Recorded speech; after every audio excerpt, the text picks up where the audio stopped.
Tell us what you think. In person, over the phone, online. Watch and hear yourself on TV. You tell us, we air it. This is the Local Live.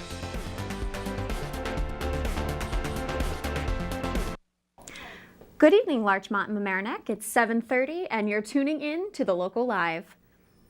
Welcome to LMC TV's Community News Show, your only hyper-local source for what's going on in our community. I'm Erica Lynn. And I'm Anthony Carlo. Let's watch a preview of what's coming up tonight. Fighting cancer or know someone who is? Meet organizational expert Leslie Josel and learn why organization is key to any cancer treatment plan. Find out what had Village of Larchmont residents and business owners complaining at the latest municipal meeting. And who is Connie Schneider? Meet the international activist who attended the recent League of Women Voters breakfast. The Black Hats make our LMC Varsity Sports Play of the Week. Our October festivities were celebrated in Larchmont. You don't want to miss the first Halloween parade. Prepare to be scared. Stay tuned for Michael Chandra's story of fright and fun at the haunt at Rocky Ledge. Who's ready for some puppy love? Let's find Brad a new home.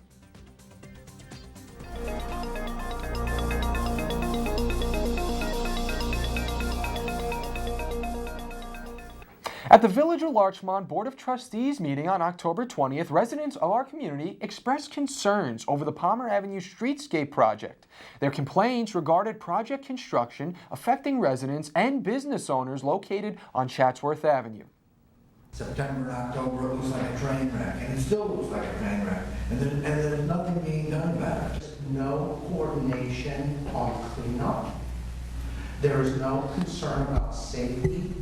Just take a break until spring. I do about 35% of my revenue the last 2 months of the year. Where my corner is, there is no handicap accessibility. Ann McAndrews explained Con Edison gas line replacements in the area are the cause for construction delays. Remember, you can view the whole meeting on our website at lmctv.org. One Book, One Mamaroneck events are still happening at our Mamaroneck and Larchmont libraries. The League of Women Voters decided to celebrate Malala, bringing international activist Connie Schneider as a speaker for their monthly breakfast. On Friday, October 10th, the League of Women Voters and members of the community showed their support at the Nautilus Diner by meeting special guest Connie Schneider in light of One Book, One Mamaroneck, an event hosted by the Larchmont and Mamaroneck public libraries throughout the month of October. In commemoration of October as Women's History Month, Susan Riley, director of the Mamaroneck Public Library, selected I Am Malala, the girl who stood up for education and was shot by the Taliban, by Malala Yousafzai. Doing good is a lot like voting. You can't just tick a box. You can't just write a check. You have to actually consciously take that decision and, courageously take that action. The breakfast was hosted on the same day that I Am Malala was announced as winner of the Nobel Peace Prize, and special guests were introduced by Elizabeth Radow, co-president of the League of Women Voters. In addition to the locals who came to show support, also in attending were Senator George Latimer and County Legislator Catherine Parker. Watch News choices encountered by aid workers and other individuals working in crisis zones when confronted with clear needs contrasted with the real risk of others and themselves incurring serious harm. Connie Schneider is an attorney and the recipient of the 2014 Fletcher Tufts Women's Leadership Award. For over a decade, Schneider worked in conflict areas overseas such as Afghanistan, Chad, Syria, and Sudan, as well as several other vulnerable populations, in support of equal education rights for women and reform of crisis zones where a clear and present danger exists. During the breakfast on Friday, Schneider discussed the importance of I Am Malala while sharing her own experiences overseas, specifically with the School of Leadership Afghanistan, SOLA, the first multi-ethnic girls' boarding school in the country, which Schneider was closely involved with. During the discussion, a Q&A was open to the members of the community who had their own questions. I know Malala is she's very behind boys also becoming educated. And what is your opinion of that? And do you think that could also be an area that folks could also focus on since it's such a male-dominated culture. Of the members Susan Riley and the local libraries are encouraging anyone this month who wants to hold an event relating to I Am Malala to do just that. For the Local Live, I'm Mike Chandra, and I'll see you at the library. It's time for In the Media. Let's hear what Mike Witch has to say in the stories trending in our online news sources.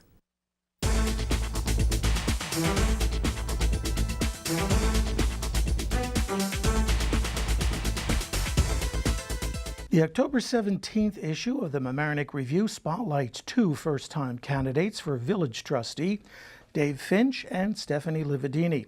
In question and answer format, the candidates identify important issues and they offer opinions about development in the village and the way the village is managed. Another article summarizes Playland's attendance and income, both up from last year. On the same page, there's an update on the county's continuing battle with the Housing and Urban Development over affordable housing in the county. In the patch, I read that the town has prepared a preliminary budget for 2015. It calls for a 4.2% increase in spending over this year. The number of employees will stay the same at 129, although costs for them will go up just under 2%. A link to the document is on the patch website. Remember, this is the preliminary budget, not yet scrutinized and revised by town officials. A notice in the patch about a talk on Islam. It's October 28th at Larchmont Avenue Church. It's free and open to the public. The guest speaker is Dr. Majabeen Hassan. She's a plastic surgeon practicing in Westchester. She's chair of the American Muslim Women's Association, and she's an expert on the Quran. The program will be hosted by At Home on the Sound.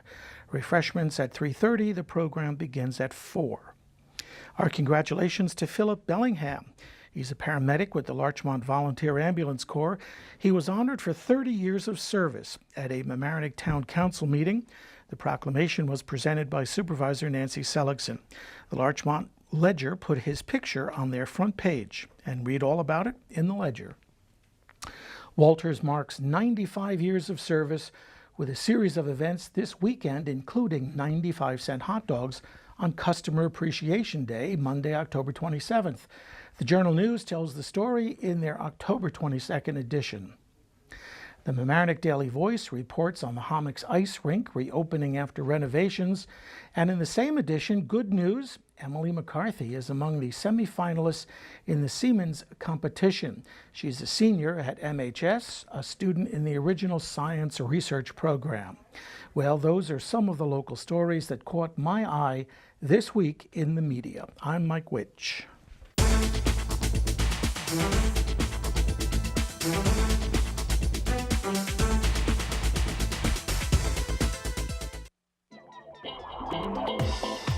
Stay Local Live. We'll be right back.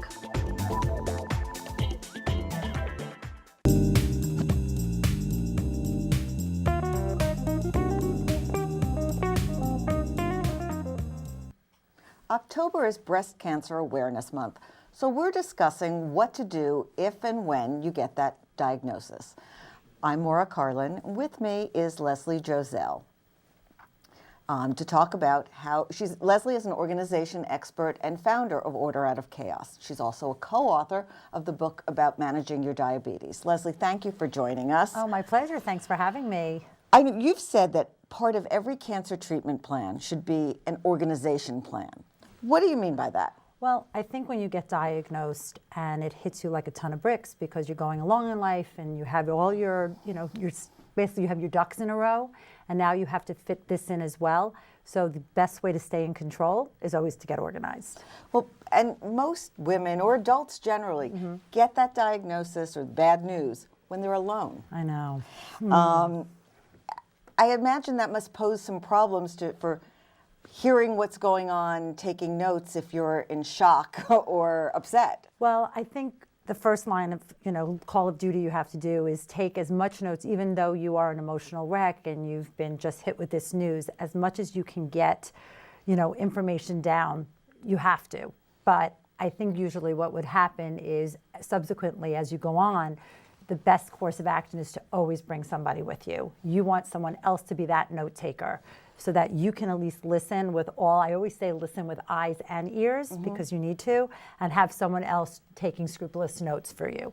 So you kind of need a buddy to go through this with you. You absolutely need a buddy to go through it with you. You need a note taker. So once you have that first appointment, what do you do next? What's step one? Okay, what I would suggest, and some people would say, really, that would be your first thing? You call your insurance office. You call your insurance agency. Yes, see, you did it yourself.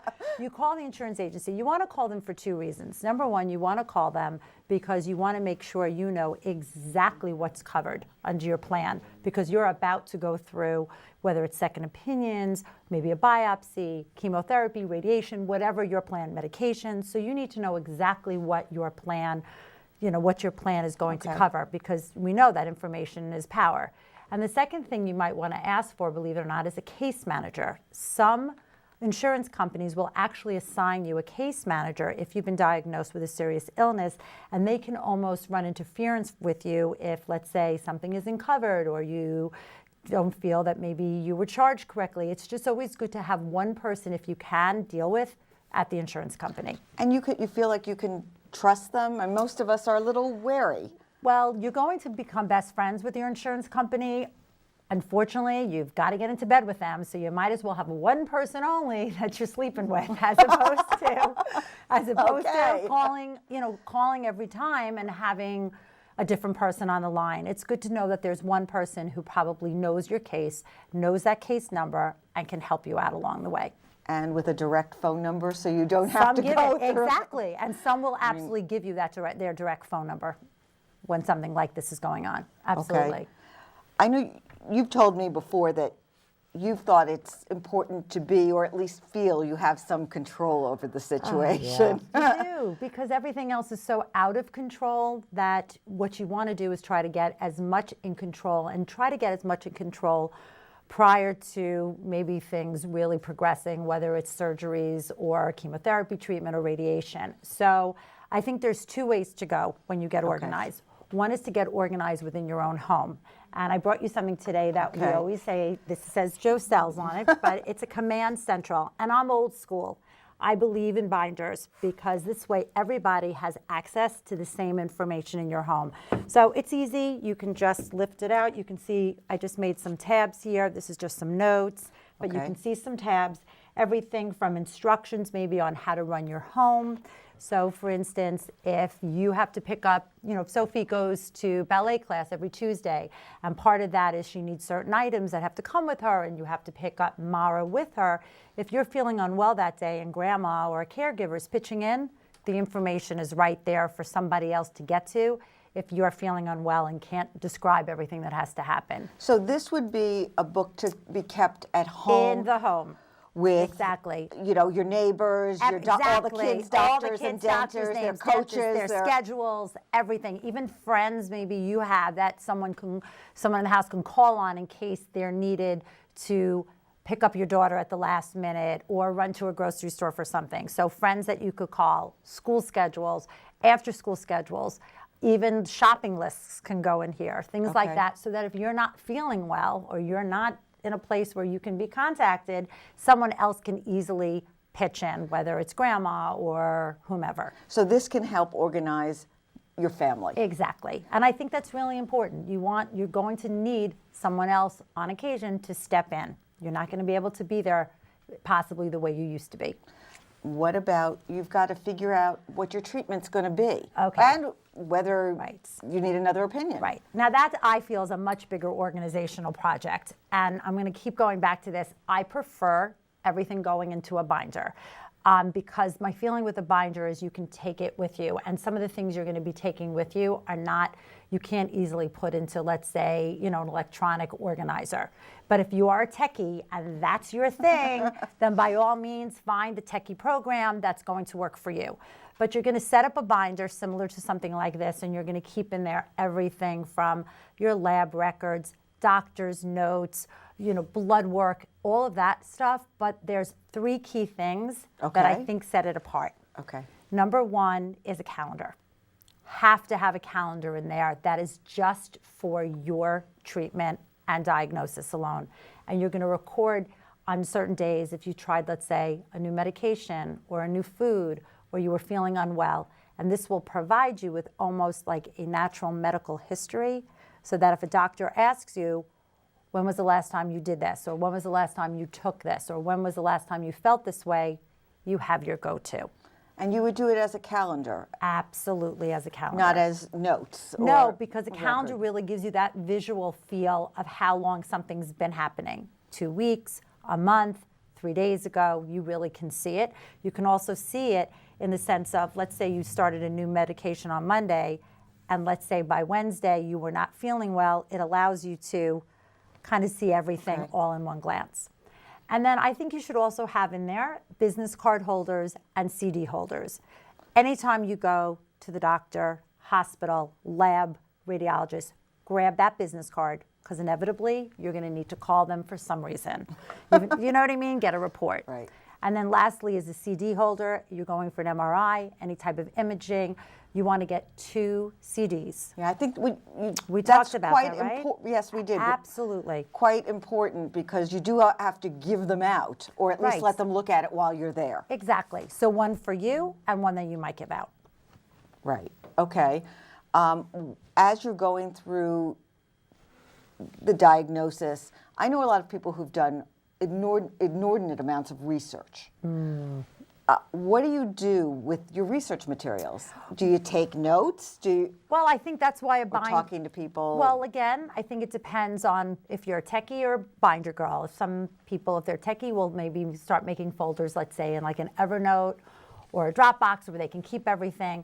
But I have several friends that I know whose doctors have said to them, please don't do research and don't go online on websites that I have not approved of. There's a lot of information out there. We know that. That's not 100% correct. So maybe your first line of attack should be to ask the doctor, you know I'm going to go online. You know I'm going to look things up. Which ones would you recommend? And if you want to print them out or download them or print them out, they can go right into your binder. You download them, they can go into some, I hate to say it, some cloud storage. That's good for you. I told you I'm not a techie girl, but I like my pen and paper. So I guess you also need a hole puncher. Yes, you do. No, you don't. You can actually use protective sleeves that are already 3-hole punched, you know, the pocket sleeves, that you can put all your information in there. You never have to 3-hole punch anything. I'm going to get nitty gritty on that, though. Okay. Would you use a different pocket protector for each item? You'd be full. No, you could just, I mean, we don't want to make this like, you know, a crazy perfect organizing project. With any organizing project, you should be organized enough. So just stick it in, you know, it's just so you have it all there when you need it. I'm all about taking the remembering out of remembering. So particularly when you're starting this process, you're going to have so many other things you're going to need to remember. So if you can keep everything in one place, then all you have to do when you go to the doctor or to get a test or whatever it is, you grab it and you're good to go. That will keep you organized. Now, another thing you have to keep on top of is the paperwork and the insurance paperwork. How does one deal with that? That's a lot of work, and you know we're not. It's almost another job. It's another job, and there's a lot of different ways. But the one point I want to really make on that one is there are going to be, depending on your insurance, unreimbursed expenses, and what you should really do with those is keep them. Definitely keep track of everything you are spending that is not reimbursed by your insurance. Keep all the paperwork and receipts. You can even keep it, let's say, with your tax papers, because there's a possibility at the end of the year when you submit, let's say, that to your accountant, that you might even be able to deduct some of that on your taxes, depending. So that's something that I always recommend and suggest, is just keep that paperwork separate from the rest of your medical bills.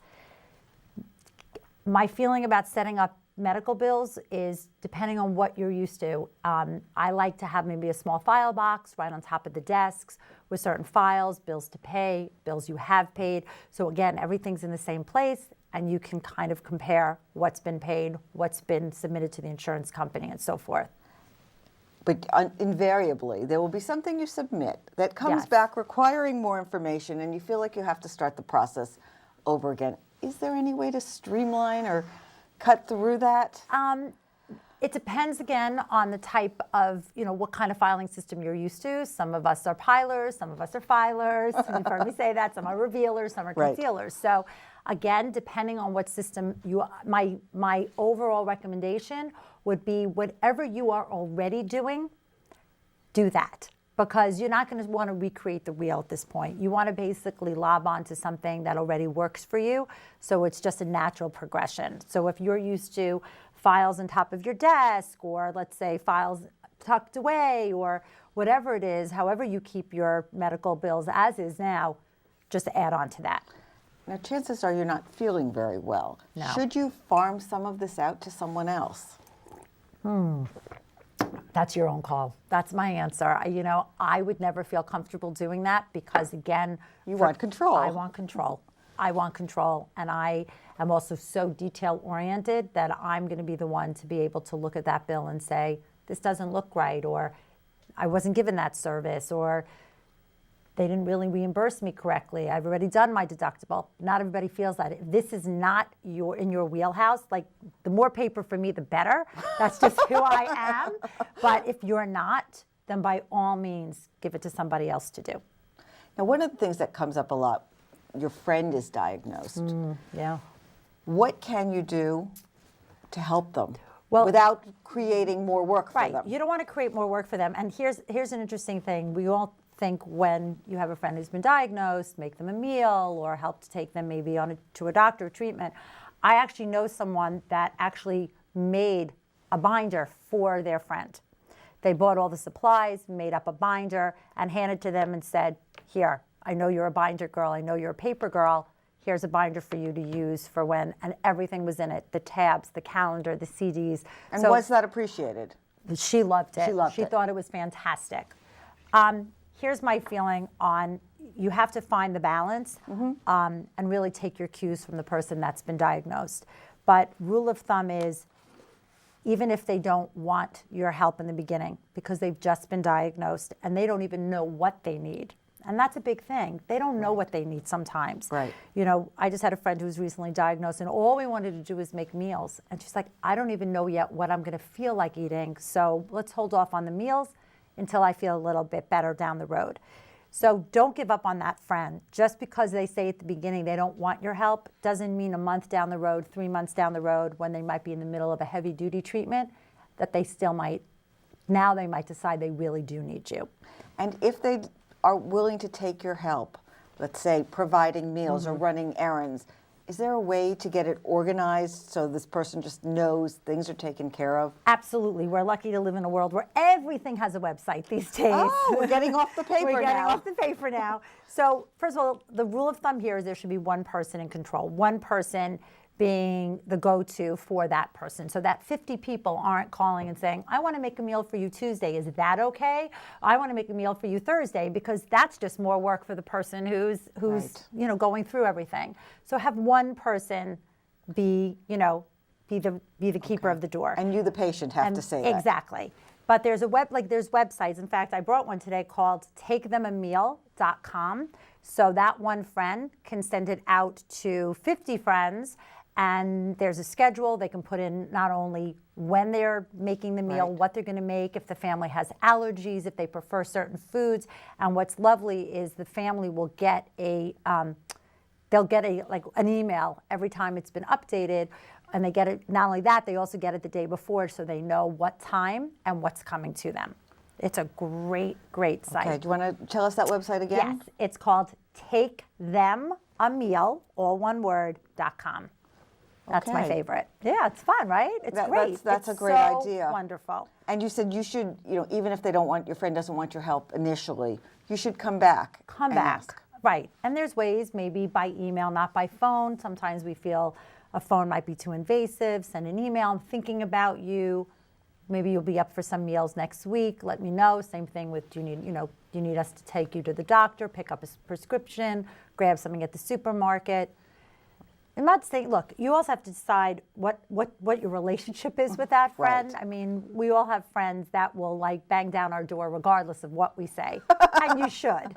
And then there are those friends that will hang back until Right. someone basically gives them, entree in. Right.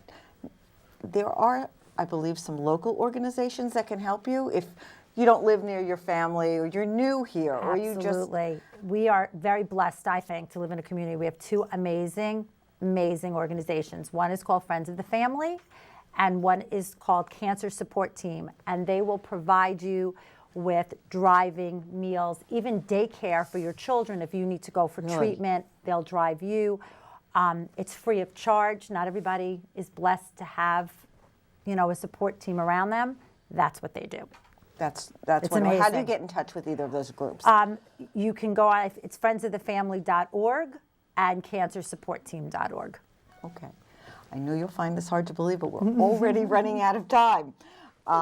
So, again, I want to thank you, Leslie Josel, and tell you that you can get more information about her organization at orderoochaos.com. I got that right? Thank you. To help you get organized, and hopefully no one will need it for cancer, but Leslie can help, and there are things you can do to feel like you're in control. I'm Maura Carlin. We'll be back with more community stories in a moment. Stay tuned. You're watching The Local Live. Happy Halloween.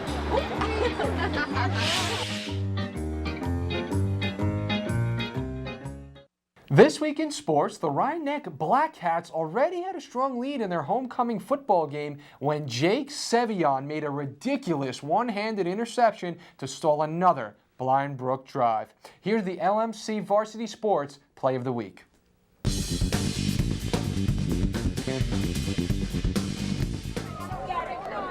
Shaneman fakes the handoff, play action, throws deep, and that ball is intercepted. Jake Sevion intercepts the pass that was intended for Jacob Lynn, and Sevion taking this one all the way back. He'll step out of bounds at the 40-yard line, but Jake Sevion with a big interception. He made a big play on the possession before this over the top to help out the other corner, and now he comes back with a one-handed interception. Unbelievable talent this kid possesses.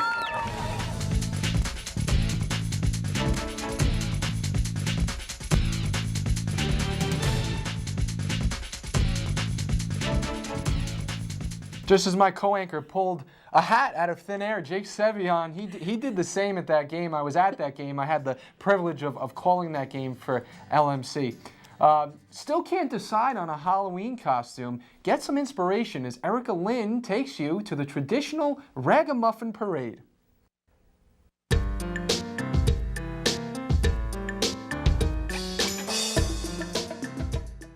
It's time once again for the annual Ragamuffin Parade. On the corner of Larchmont and Palmer is where the fun begins. The police department shut down the streets last Saturday for a parade that has become an annual family tradition for both residents and non-residents of the Larchmont community.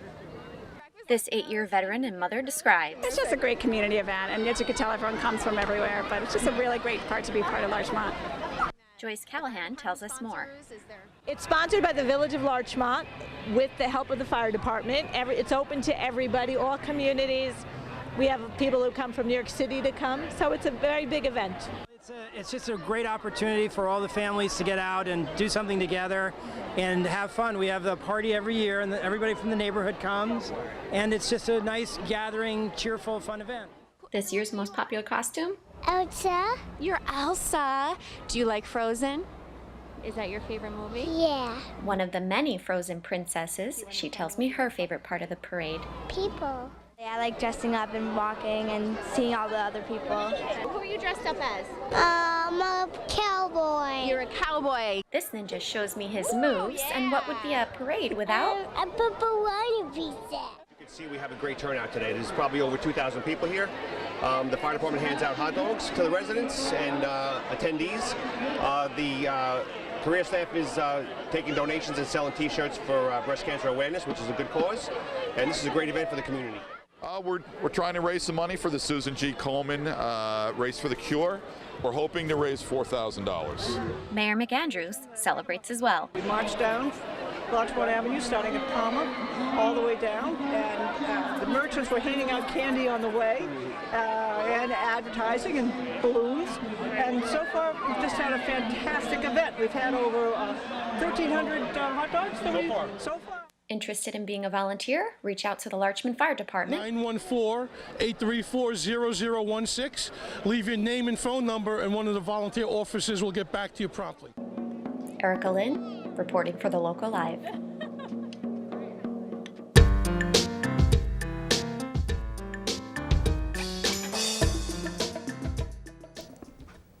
I have to tell you, Anthony, what a phenomenal time I had. And all the kids, the little babies, there was a puppy dressed as Robin. Yeah, that was probably my favorite. I thought the little princess was my favorite, but now that I hear that, I don't know. Yeah. Looking to pick a fright? Michael Chandra Ghouls all the way to bring us behind the scenes at the Haunt at Rocky Ledge.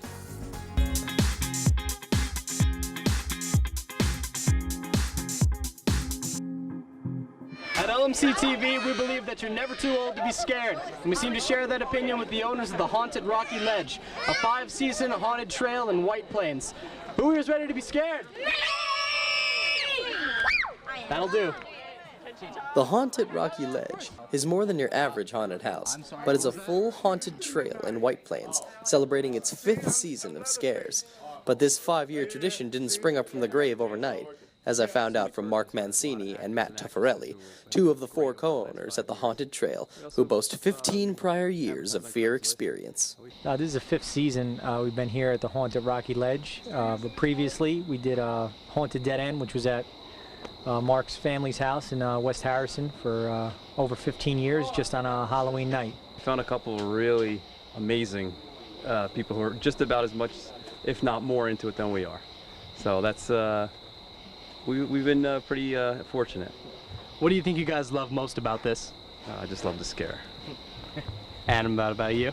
Same thing. It never gets old. Before Haunted Rocky Ledge, we had a one-night event in Silver Lake called the Haunted Dead End. We did that about 15 years until we had an opportunity for this property. This property wasn't used during the fall, and we worked out a deal, and we're here. This is our 5th year, and we're excited. That's not the only story behind the trail, however. The Haunted Rocky Ledge is a fully immersive Halloween experience with a rough cast of 40 people working around the clock after Labor Day in preparation, though the co-owners begin preparing the trail itself in May. The cast itself is made up of committed actors as well as gifted makeup artists that bring the horror to life for the 25-minute walk, with this year's story theme being a zombie disaster.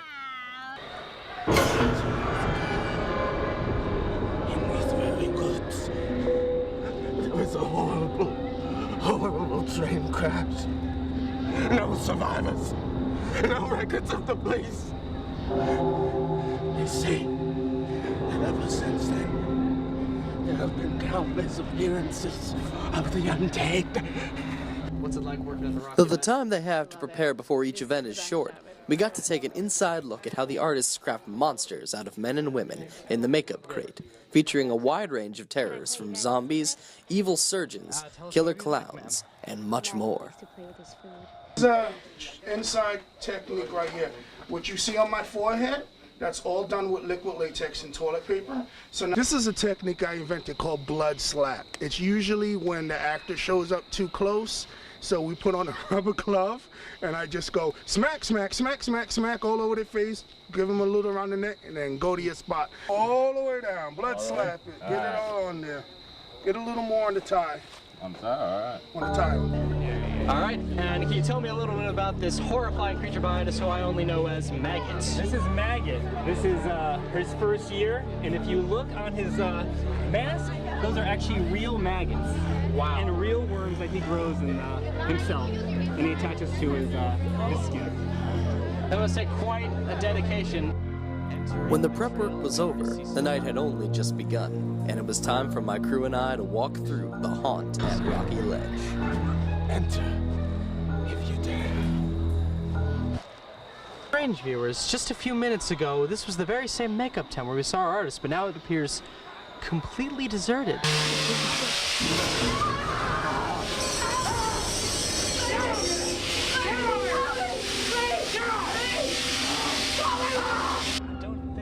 Throughout the walk, the cast had pulled together to create the full illusion of a believable terror that I will never forget. And true to his word, though I was far too scared at the time to recognize, we got to see co-owner Rich in fearsome full costume as the trail's final scare. Lately, the puppets are becoming alive! Alive? Yes! Buddy!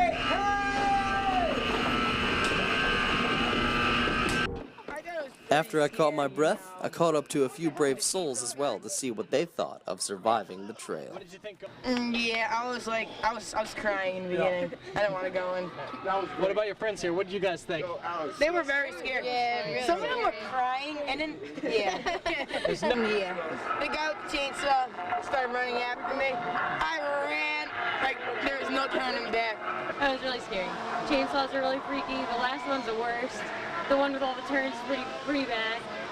Yeah. What'd you think? Crazy. These girls did a very good job. Yeah, the actors were great. They really stayed their part, and I had to change my underwear.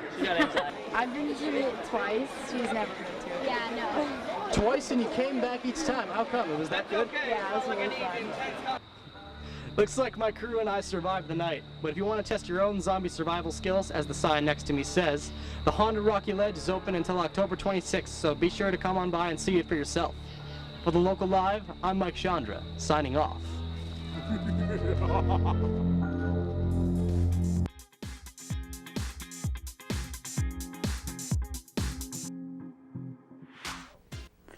I went there last year and I was petrified. It was the worst I've ever been scared in my life, and it looks like they added new things. So I'm not ever going back. Anthony, I'll stick with the puppies and the pepperoni pizza.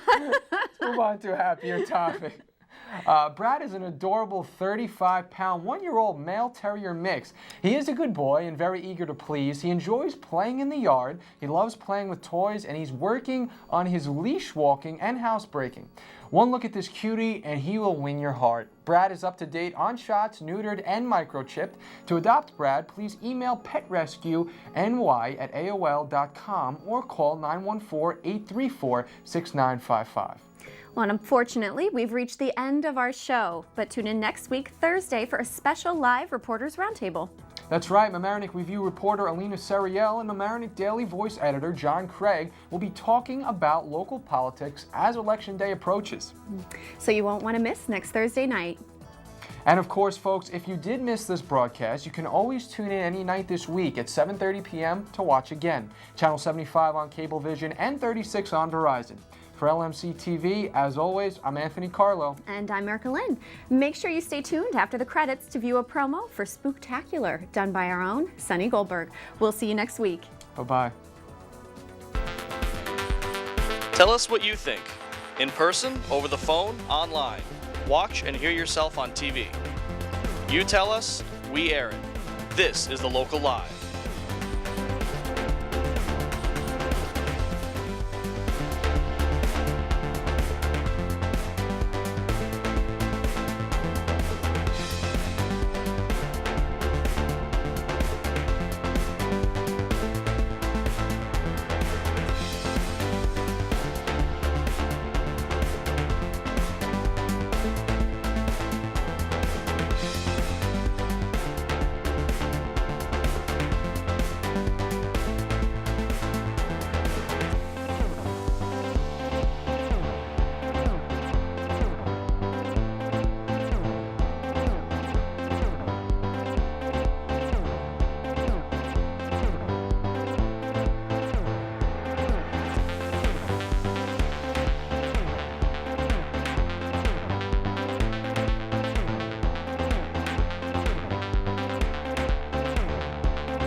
Hi, this is Sunny Goldberg from Know Your Neighbors, a very quick talk with Steve Josephson about the Spooktacular.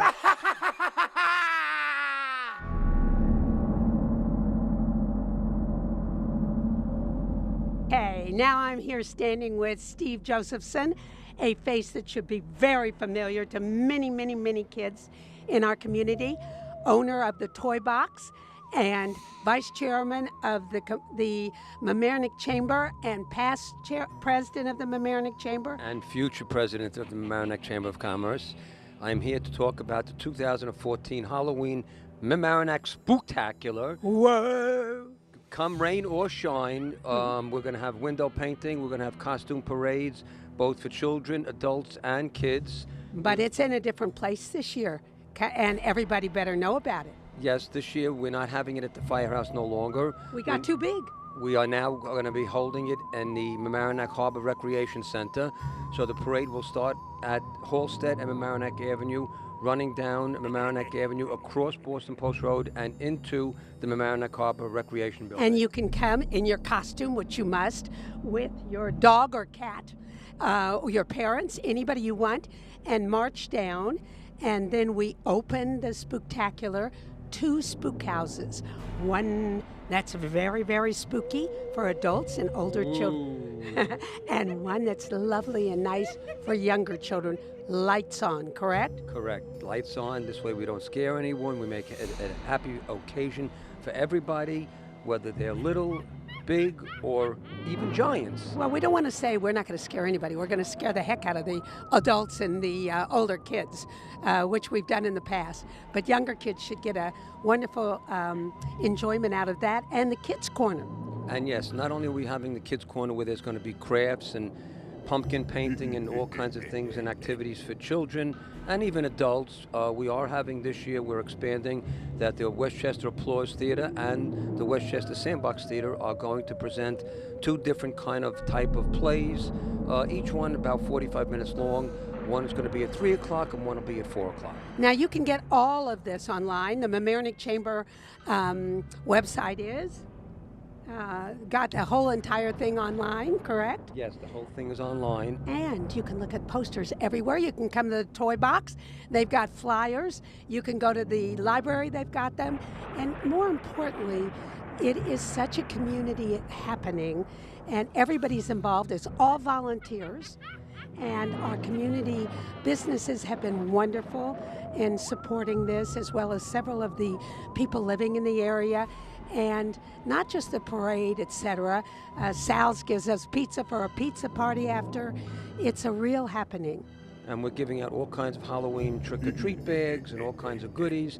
And just to let everybody know, there is no cost to anyone whatsoever throughout the entire Mamaroneck Spooktacular 2014. And where is it again? It is Sunday, October 26th. Sunday, October 26th. The parade starts at 1 at the top of Mamaroneck Avenue by the train, before the train station. And we march down to the harbor. And window painting, sign up at Roberts about 11 a.m. and then we continue with other festivities. Okay, if you are not at this event, you're going to be sorry, kids. Adults, children, whoever, the police give us candy. Everybody who's involved in the Mamaroneck Village gets involved, including the mayor, who may or may not be in the casket this time. What do you think? Oh, I don't know. It's going to be a surprise. We can't tell anyone. Don't forget, it's Halloween and it's spooktacular. Ooh. See you there, guys. October 26th, Sunday. I'm actually having my little Lucy come, and I can't wait to show her her first spooktacular. Please join us again, Sunday, October 26th, at the top of the avenue, marching down to the rec center at the harbor. See you then. Don't miss it. Bye-bye.